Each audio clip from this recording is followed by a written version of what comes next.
Good afternoon and welcome to SCItalks. Our speaker today is Paul Hodges, a gentleman I've known for the best part of 30 years now, since days when we used to lock horns on a product called sodium hypochlorite. Paul is chairman of International Echem.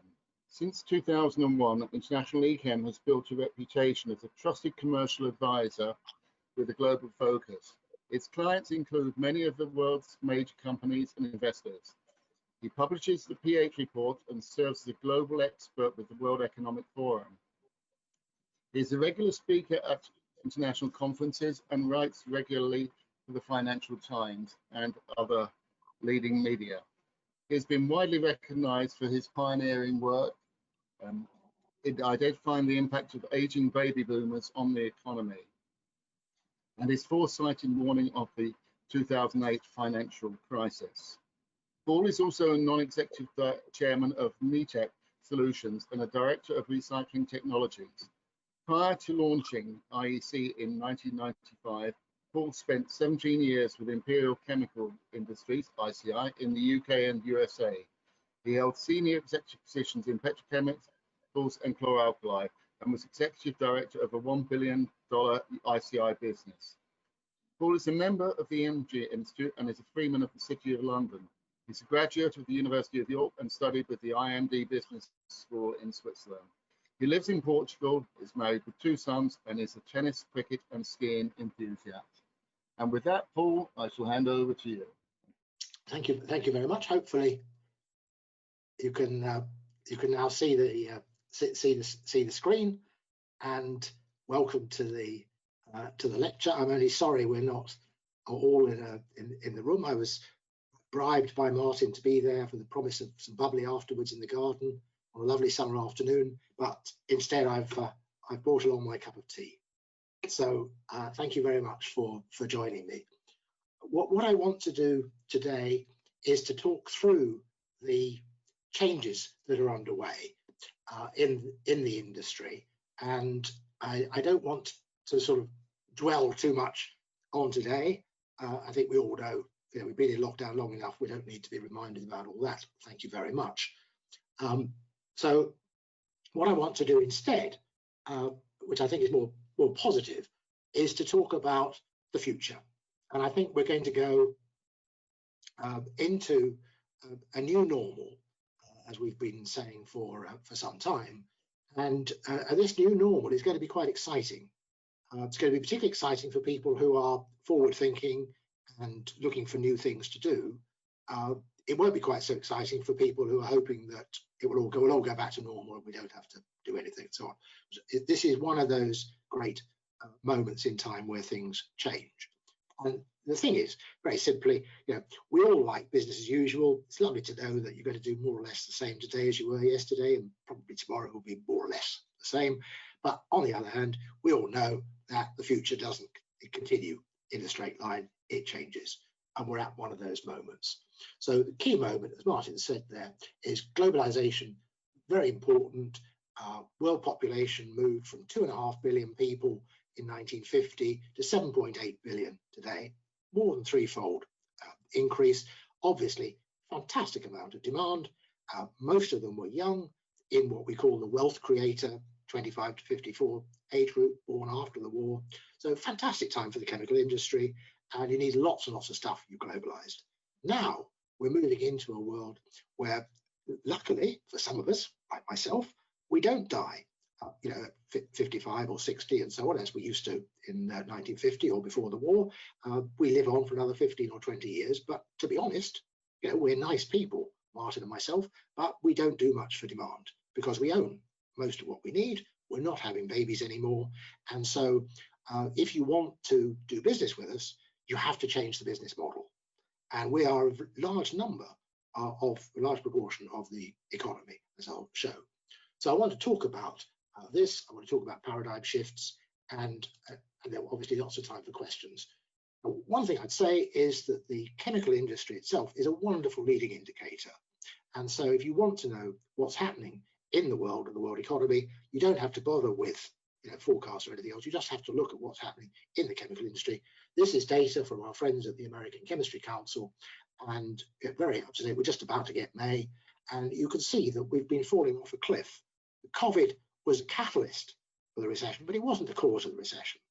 The recession was already happening. You can see, if you look back at the difference with 2008, 2009, that was a subprime crisis. What happened was the coatings segment collapsed almost overnight. Why coatings? Well, because it was a subprime housing and auto crisis. As soon as people sorted that one out, we came back again in a V shape. But that's not going to happen, I don't believe, this time round. So we need to look a bit wider. And there's a Swiss-American lady called Elizabeth Kubler-Ross who came out with the paradigm of loss model. And she originally brought it out in relation to how do we deal with death. Somebody close to us dies, and we go through stages, she said. We go through denial. Great Uncle George can't be dead. No, I can't believe it. I saw him yesterday and he was so healthy. What's, anger. I can't believe Great Uncle George is dead, and that wastrel down the road is still alive, still blaring out music, and so on. They go to bargaining. Maybe if I eat less, if I go to church more, or whatever it is, it'll be a depression. I accept that Great Uncle George is indeed dead, isn't coming back. And then finally, out of that, I start to develop a new life. Now, this is exactly the same process. Elizabeth Kubler-Ross said that you go through major economic shocks as well, as with what we're hearing today. We've seen the same thing, denial. Government said, oh, no, we don't have to do anything. Population said, no, of course we're going to carry on doing that. Then we get into, and we're starting to see this now, anger. Well, you didn't do your job, the health impact, people have died unnecessarily, government's incompetence, all this sort of thing. And we're going to go through this same stage. But as I say, we're going to go through, and when we come out the other side, which may take some time, but this is a good map, this is a good roadmap. If you want to go from London to Scotland, get a map, and then you can plot. Oh, wait a minute, it's okay. We've got to the M1. We've got to Leeds. We've got to so on. This shows us where we are. We're a bit too dispirited, but we're going to come out in a different place.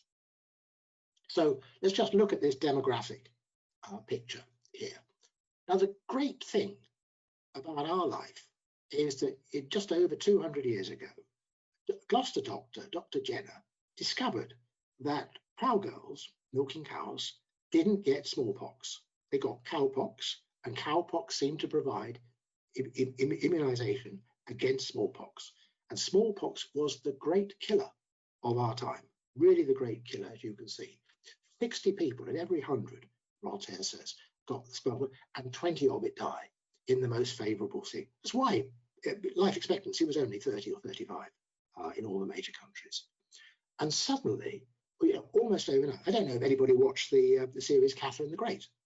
Catherine the Great, after this 1796, Jenner introduced this, that because of the seriousness of smallpox, in 1800, the Empress of Russia had herself vaccinated by an English doctor.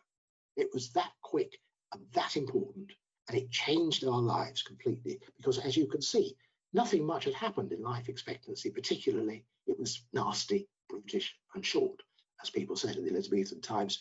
But it was getting a bit better, but suddenly it rose by an enormous amount. And then, of course, after the war, we had this extraordinary phenomenon of the baby boomers. And you can see, if you look at the G7, for example, suddenly we had a massive increase in the number of babies. And so what we had there was wonderful for the chemical industry, because we had the largest and the wealthiest generation in history. And of course, in the 60s and 70s, they were all young. They were creating demand, they weren't producing very much. So we had massive inflation. We had 15, 20% inflation. Sounds incredible today, but it really was. I used to, after I joined ICI in the 80s, I used to walk down the street to my house thinking, oh, the value of my house is, or the mortgage on my house has probably gone down by £100 today. It was that fast, the inflation. And then, of course, it stopped again. And so we've now got this aging population, because since 1970, in the West, women have not been having enough babies to replace the population. You need 2.1 babies per woman to replace it, and we've been down below 1.7, 1.8. So we've got a lot of people, the boomers, but then we've got a much smaller generation coming through. just an example, take two photos here. One is a remarkable photo of St. Paul's just after the war. Everything around it had been bombed, but miraculously St. Paul's itself was still standing there. And then move forward to just before the Olympics. So think about the 48 and the 2012 Olympics, how much had changed. It was a fantastic boom period. And if you like, you can look at this in terms of three stages, and we're moving now into a fourth. So there's the period before Jenner came along. You could see in 1796, suddenly life expectancy going up. And then as you expect from around 1900, if you don't have to have a baby every year to make sure that if you did live a bit longer, somebody will be there to look after you, you stop having so many babies. Women start to think, well, I don't have to just be at home having babies. I could start to do something else. And it's no coincidence that you had the First World War. Obviously, women went into the factories and so on, and then they got the vote. It's extraordinary. It's only 100 years since women got the vote, and of course, it was only women over 30. 1929, women over 21 got the vote. It was later in other parts of Europe, but it really was a major shift. Then you had the boomers. And now what we're seeing is we've got a relatively low fertility rates. We've got, maybe life expectancy is not going to go up as fast as it has been in the past. So we're into what we call the post-super cycle mode. Now, what does this leave us with? If you've got lots and lots of wealth creators, you have lots and lots of chemical demand, because we all want food, we're going to buy houses, we're going to buy cars, we're going to buy furniture, we may have babies and so on. So we've got lots and lots of demand, and our incomes are going up in that 25 to 54 age group, because we've gone through apprenticeships, we've gone through graduate training and so on, and we move up in our careers. But after the age of 55, we don't have any demand. We don't have babies. We own most of what we need, and because social systems haven't changed, we're actually not seeing we're not bringing the older people with experience back into the workforce in the way they should be. I'm not arguing that they should be carrying bricks up buildings and so on. That'd be stupid. Let the younger people do that. I'm in favour of that. But they've got a lot of experience. They can help here. They can mentor and so on. And we just haven't redesigned our society to cope. But look at the numbers here. And this is not just a developed world thing. In 1950, there were 300 million over 55s. 300 million out of 2.5 billion. By 2000, hadn't grown that much, 800 million. But by 2030, you see that line is accelerating like mad. It's suddenly going to be more than 1 in 5 of the world population. And this is why we haven't got growth, of course. And this, of course, is the great opportunity for the future. Because if we look at spending and put up here UK, the US, and Japan, 3 of the major economies, you could do this for any economy you like, really, where you've got the data. What you see is that spending peaks around the age we measure in the UK at 50, everybody else measures at 55. It peaks at around 50 to 55, and then it kind of falls off a cliff. As you can see, 43% decline in the States, 50% decline in the UK, 30% decline in Japan. So that's why we haven't got any demand, that's why we haven't got any growth, that's why what central banks are doing has been a complete and utter waste of time for the last 20 years. The other thing that, of course, is very important and very good news is because women weren't confined to the home, being confined to having babies, instead, they began to be able to go back to the workforce. The longest leading set of data we have for this is in the UK, in fact. Shows you, in many countries, the women just didn't work. There was no measurement of them. But the UK started working just before the war. You can see that it rose up in the war and then come back down again. My own mother went to work in the war, and like most women at the end of the war, she was sacked because the men came back from work and it was a man's job to earn money. And I can tell you, my mother wasn't very pleased about this. And this carried on through the 60s, that women were being sacked, and if you got married, women were sacked.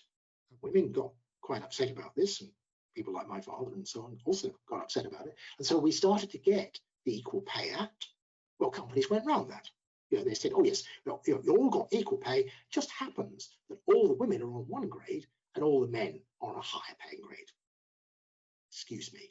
Barbara Castle, Labour Minister at the time, called that one out and brought in the Equal Opportunity Act. But I joined ICI, and ICI had only employed its first female graduate in 1976, when the Equal Opportunity Act was passed. ICI at that time was the largest company in the UK, and it was the second largest chemical company in the world. It hadn't employed any women, and if you asked them why, they would have told you, the old guard would say, well, because women are going to get pregnant and leave. What's the point?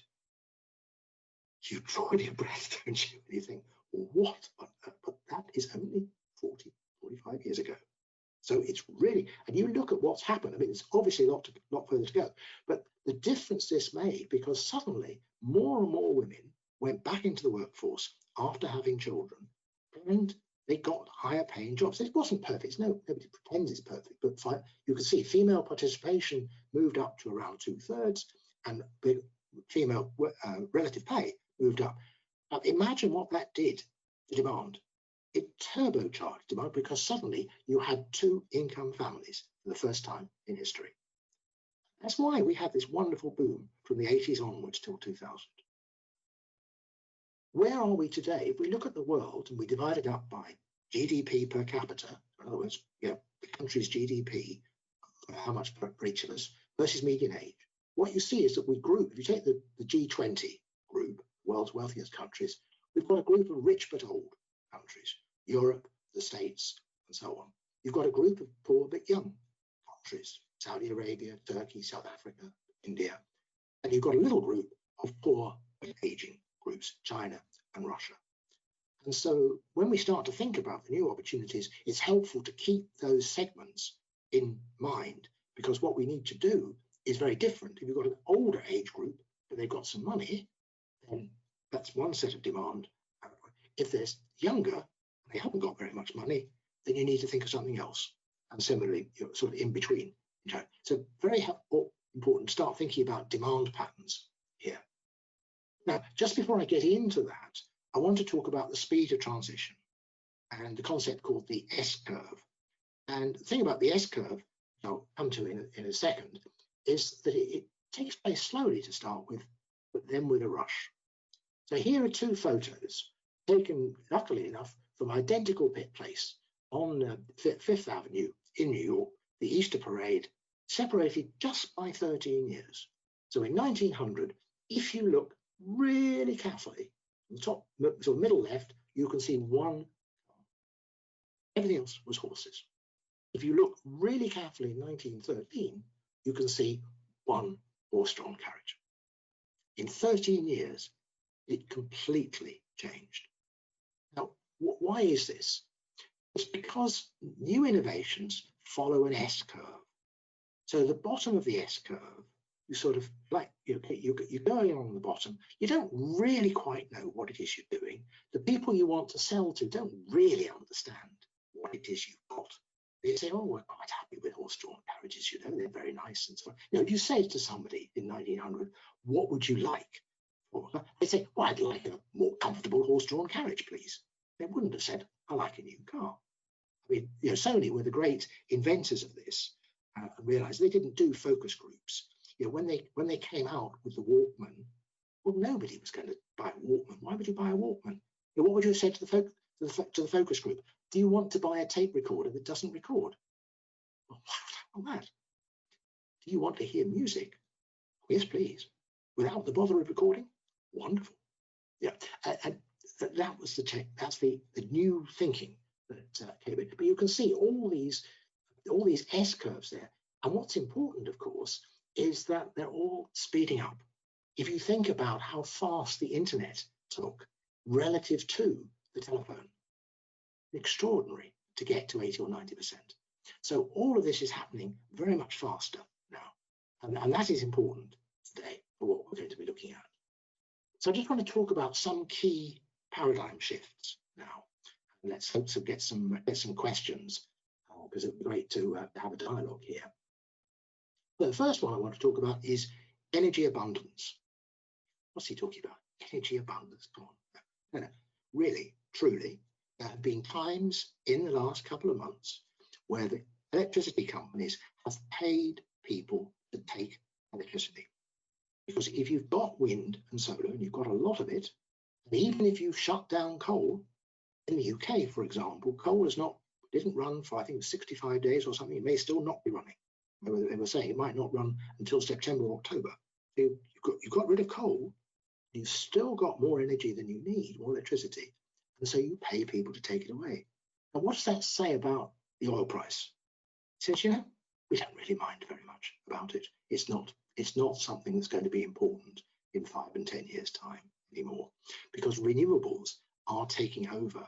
And what's interesting is it's actually cheaper to close down the old infrastructure and replace it with renewables. That is actually an economic possibility. And we'll come back to that because it is very important for where we go future. So this scrap and build. So if you're dealing with lots and lots of demand, then of course what you need to worry about is feedstocks. Have I got enough supply? Because if I've got enough supply, I'll be okay. If you haven't got enough demand, if you've got a demand shortage, I'll give you an example. Let's think about you're selling into the food packaging area 3 months ago. Now, if you are unfortunate enough to be selling into the food packaging area into restaurants, you lost all your business because all the restaurants shut.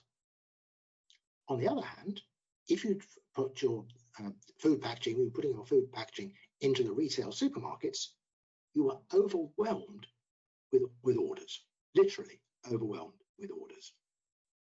Now, nobody had thought about that kind of demand segmentation before. But we need to wake up and remember that is what we're going to have to do. As the segment that I'm selling to, which side of the divide is it? Is it selling to restaurants or is it selling to retailers?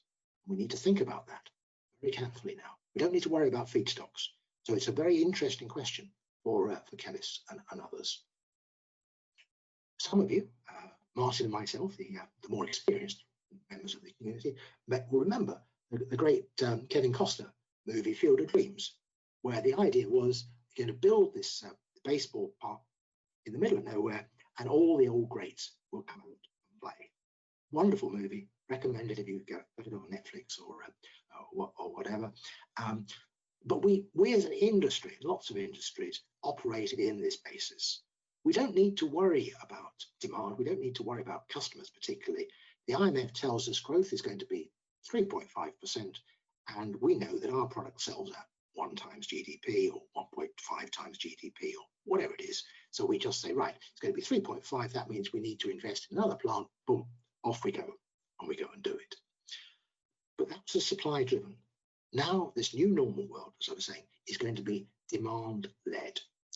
Now, transitions create fantastic opportunities because not everybody spots them. The ones that spot them don't always do anything about it. They think, well, it was obvious to me after, yeah, okay, fine, it was obvious to you afterwards. Did you do anything at the time? No, bad luck. So this is where we are now. And we've got to move because we don't need a lot of stuff. We need more to move to solutions. We need to use our brains and develop more services rather than just products and molecules. We need to build them together as a package. Now we know global supply chains have proved very vulnerable. On the generic pharmaceutical side, on the automotive side, all sorts of areas. I'm one of them. I looked after ICI's business development activities for 4 years in chlor-alkali in Asia. And to be honest, I never thought for a moment about supply chain resilience or anything like that. Just a question of can we get enough demand out there in order to supply what people needed. And of course that was right for the time, but it's no longer right today. And so we've got this problem of closures, and we've got this issue of volatility. So my friends at the World Economic Forum have said that these issues aren't going to continue, and we need to move away from. We need to get much more efficient in this area. We need digital supply chain measurements when letters of credit and so on. You're still using far too much paper. We also need to use more advanced manufacturing, particularly in the fine and the specialty chemical area. Very, very important, that we've got, this is, as Martin kindly said, non-executive chairman of NETEC, which does continuous processing in terms of crystallization and reactions. This is a plant that we installed for Sanofi, the drug company at Haverhill in the UK. Now, the pharmaceutical companies, just like everybody else, offshored production to India and China.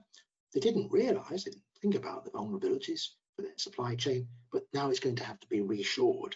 But there's no point in reshoring with technology like stirred tank reactors that Shakespeare would have. I mean, really, literally, I can show you pictures from Shakespeare's time, 1550, 1560, of things which look exactly like today's stirred tank reactors.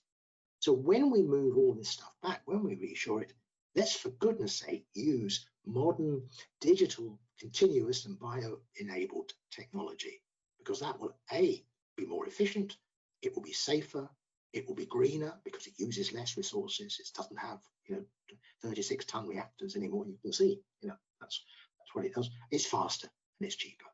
So that's a fantastic opportunity for chemists to take forward and pioneer this to get the processes right to make them continuous, because that is going to be a real breakthrough. And then, of course, there's a circular economy. It doesn't make a lot of sense to ship polyethylene around the world. It really doesn't. You're going to pay $40 a barrel for oil at the moment. Then you pay more dollars for refining it and shipping it around the world. And for why? So we walk out of the house or we walk out of the office, we buy something in a shop, and we take it home, and we throw the plastic bag away. I mean, this is something like, on a worldwide basis, $80 to $120 billion a year just being thrown away. Doesn't make any sense.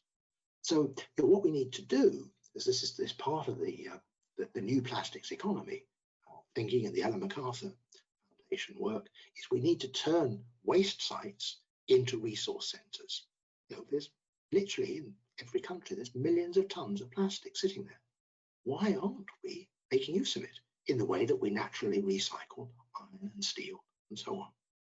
This is another big opportunity, and one's got to get together all the people involved, the waste collectors. We've got to have it properly sorted. We've got to build the recycling. My friends at Recycling Technologies, for example, one of the technologies around putting alongside equipment and so on in order to make it into polymer, then 3D printing, and then manufacture it again back into London or Edinburgh or Manchester or Frankfurt or Berlin or Paris or Madrid.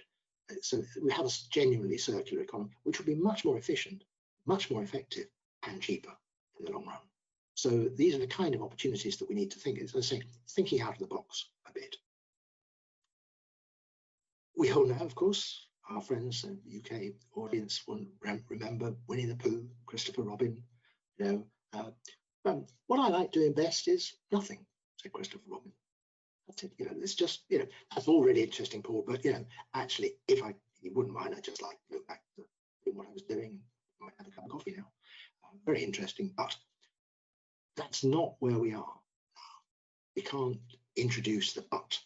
The world has really changed, and it's important, however, as Machiavelli in The Prince reminds us, when you're bringing in new stuff, nobody is going to benefit from it. Thinks they're going to benefit from it, but all the people who are doing well with the old stuff sit there and say, "Oh, we don't want that. Oh, no."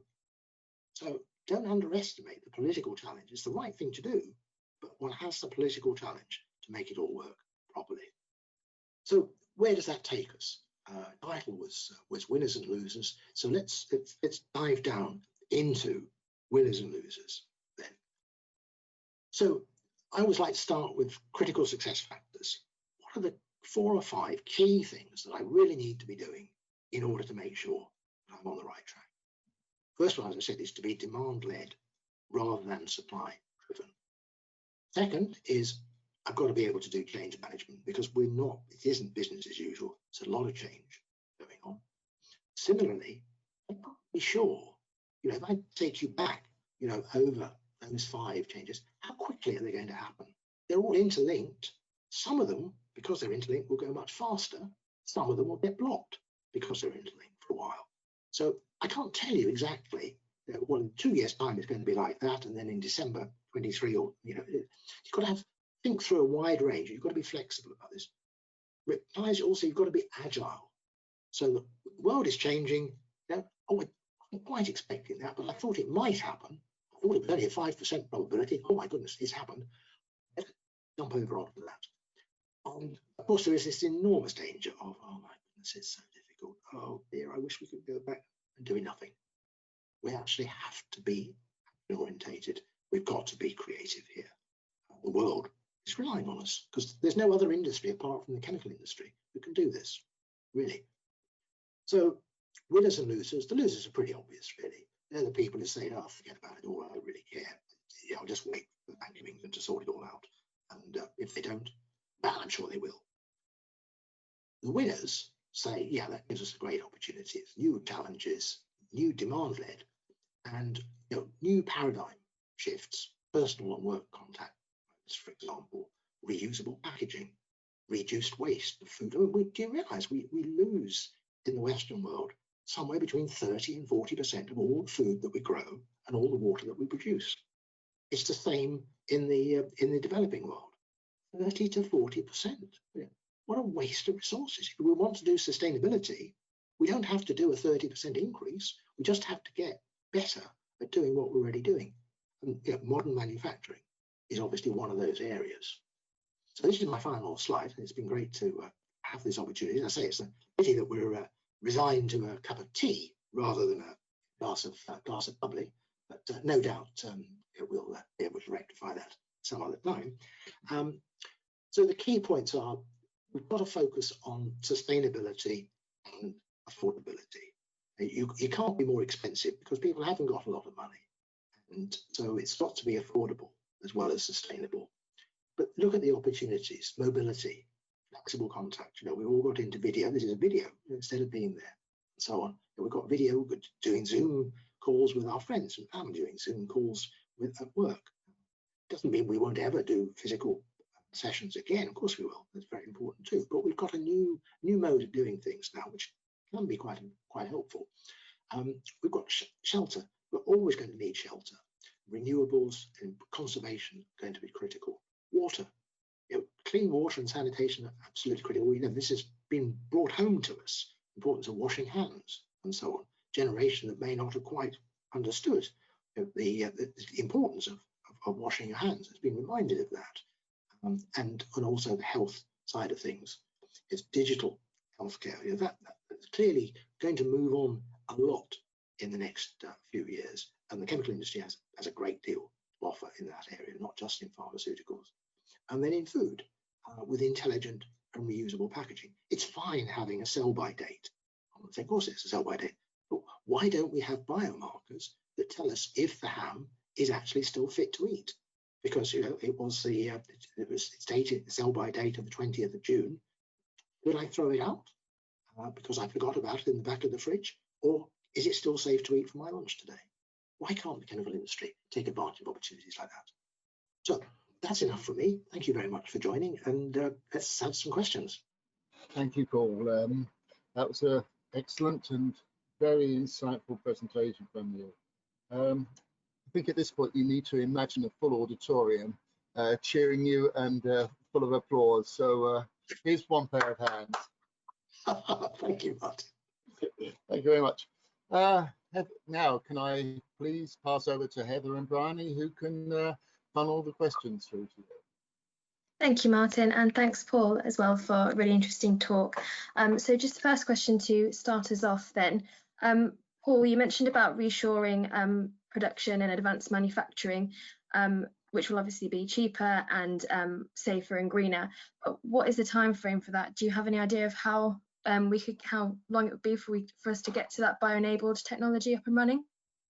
Well, all the pieces of the jigsaw are there. So there isn't a lot of new technology development there. What we have to do, and this is great for chemists, is we have to develop the process for using it. Now, I've run batch processes, and my chemist and engineering friends will excuse me if I say that essentially it's rather like making stew or curry. You throw it all into a big steel pot and you shut it down and you mix it for 10, 12, 20 hours or whatever, and you hope it comes out all right. You know that perhaps 1 in 10 doesn't come out perfectly well. Some of it under the mixer doesn't under the blade doesn't mix, and so on. Therefore, what we need is, in order to go to continuous, we actually need to know this is a 20-second reaction, and we need it to be at 42 degrees. And then after that, we need to crystallize for 15 minutes, and we need to drop from 42 down to 12 or whatever. You know, we need to understand that process. That is the roadblock at the moment. It's not the cost, it's not the availability of the technology, it's actually the brain power that says, okay, that's where I'm starting. I'm not quite sure exactly how this process is working, but don't worry, give me a couple of weeks, I'll be there. And you know, obviously I'm talking about NETEC. NETEC's a fantastic company. We can help, but there's other continuous process companies around who are very good. So you know, nobody's going to be on their own in this. There's a lot of opportunity out there and a lot of support available. So we have a question from Chris Howick, and he says, with regard to circular economy, how do we deal with the fact that so many products contain substances now restricted, especially polymer products? Risk assessments show no risk, but hazard dictates their removal. Sorry, the line was a bit blurred. I didn't quite hear the whole question there. Could you repeat it? Yeah. With regard to circular economy, how do we deal with the fact that so many polymer products contain substances which are now restricted? Oh, right. Yeah. No, good point. The issue with the circular economy at the moment is that the only polymer that really works is PET, for the simple reason that PET is a single layer polymer. It's got its barcode on it, so when it goes into the recycling area, the infrared laser picks it up immediately, pushes it off to one side, and that's why 40% or so of worldwide PET is recycled. And there are still some issues with PET about the brand owners having this fad for having lots of different colors and this sort of thing, which messes you up. But the brand owners are coming out of that. So PET is going well. The problem comes with the polymers which are more than one layer. For example, the humble cheese packaging. It's got to control moisture and it's got to control mold. So it's got two layers, and at the moment you can't mechanically recycle it. But that's where chemical recycling comes in. That you can chemically recycle any polymer, no problem at all. I can take you down to Swindon and have a look at my friends' recycling technologies. Their advanced pilot plant, and there's a brand new major plant being built in Scotland at the moment, one going in Holland, and so on. So this is other companies have got this too. So that's how you do it. You go to chemicals recycling, and that's the first stage, because then you're able to get back to the hydrocarbon molecules, and then you start manufacturing the polymer again from that. So that's the way forward. Thank you. So the next question is from Jim Bullock, who says, Paul, very interesting. In the last few months, many of us, whatever demographic, have found that maybe we don't need to keep buying as much stuff. Does continued prosperity and growth in any industry, not just chemicals, depend on never-ending consumption of resources? Or can we have long-term prosperity without GDP growth? Well, it's interesting. When we were researching the book, big plug, it's on Amazon in Kindle, make me a fortune. I think it's on sale for about $1 these days. No, but seriously, we looked into that, and we only began to measure GDP during the Depression. So Roosevelt started to, as president of the States, began to measure in sort of early 1930s. So before that, for thousands of years, people have managed to live their lives without measuring GDP, and we adopted it as a metric for things that are good and so on. And to be honest, it was quite something. It's not relevant today. People are talking about happiness indices and so on. I'm not sure how you measure happiness, but if you look at the idea of this sort of people, profit, and planet. So if you're a company, for example, you talk about profit. Obviously, you talk about we report to the stock market, we talk to Wall Street, and so on. increasingly, most companies have now talked about planet. They've talked about emissions, climate change, all of the air quality, and so on. So we're covering the planet, we're covering profit, but we're not really covering people. And I think this is the question, the nub of the question. So I think that part of the new normal is going to be that we focus now not on GDP anymore, because that is, it served its purpose. Thank you very much. Goodbye. What is it that actually improves society? And I think this needs some thought, obviously, but one of the obvious areas is inequality. And I don't just mean the Black Lives Matter area, obviously that's critically important, but you look at also the level of social inequality in the major societies. And why is this? Why does a baby born in one postcode have 10 years less life expectancy than a baby born in another postcode? Why is this? Why do we allow this to happen, to continue to happen? So I think it is going to be an exploration. I don't have an answer this afternoon for what we should do, but I think that's one of the things that hopefully between us over the next few weeks and months, we can start to develop ideas on and put them into practice, because that has to be the way forward, rather than trying to get back to endless consumption, which we don't need and we can't do anyway. Thank you. So these societal upheavals like COVID-19, they're obviously very important in driving science forward, but are they always good?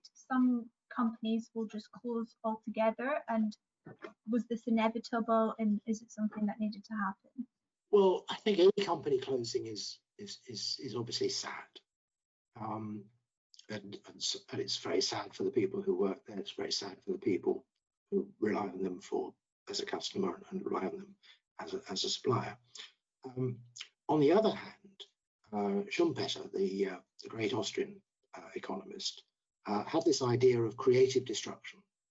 That, as I was saying earlier, we know that business as usual is very nice indeed, and we'd like tomorrow to be more or less the same as yesterday. We can go home early and not worry about things, but we know that actually life isn't like that.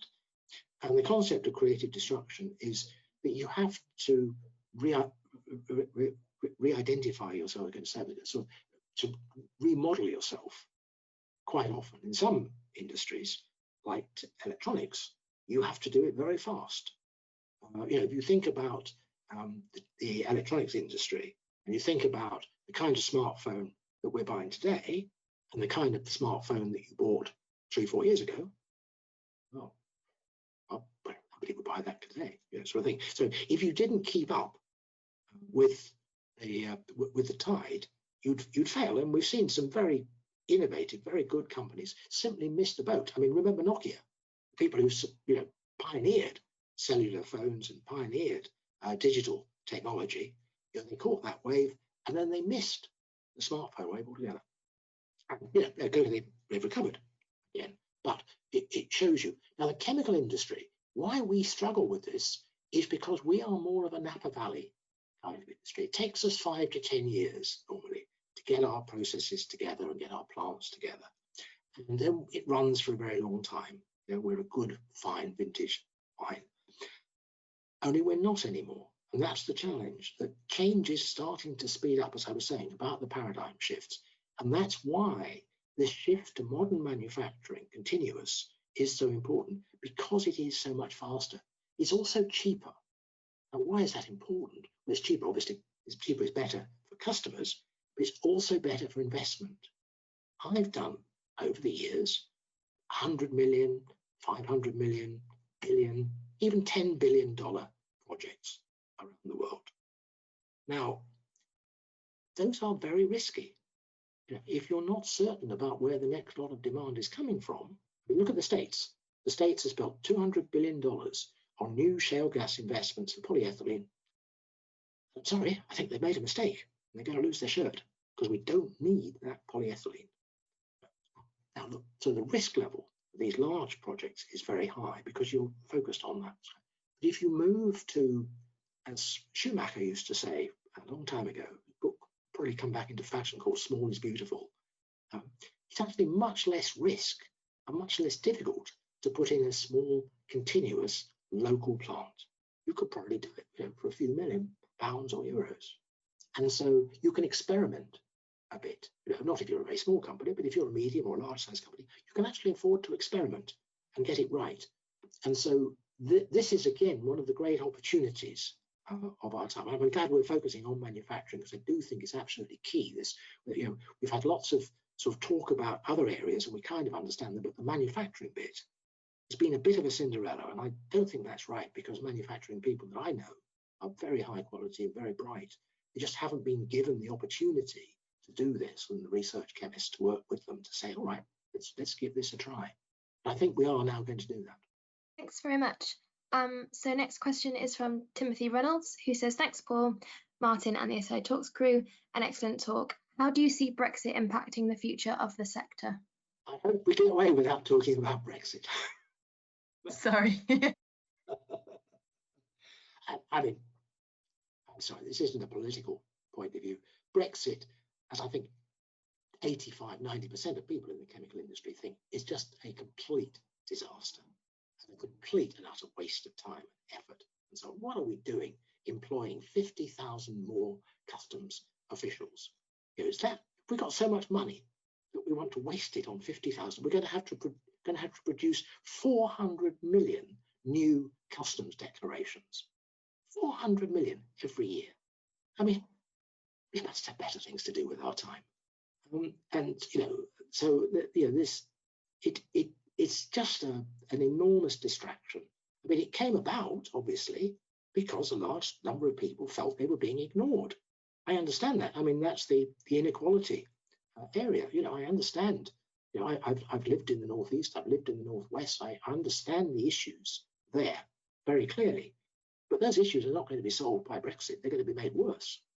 And that's the problem.